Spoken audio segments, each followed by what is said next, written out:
সকাল সকাল একটি কথা বলার জন্য আসলাম। কিছুদিন আগে একটি সাক্ষাৎকার নেওয়ার সময় এক ভাইয়ের সাথে কথা, সে এমন একটি কথা বলছে যেটা শুনে আসলে আপনাদের সাথে না শেয়ার করে থাকতে পারলাম না।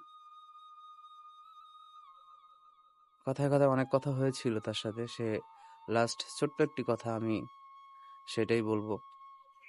বর্তমানে সে অনেক কষ্টে আছে। তো তার একটি প্রশ্ন করছিলাম, যখন বাবা মায়ের সাথে ছিলেন তখন আপনার অবস্থা কি, আর এখন আপনি একা সিঙ্গেল আছেন আপনার অবস্থা কি?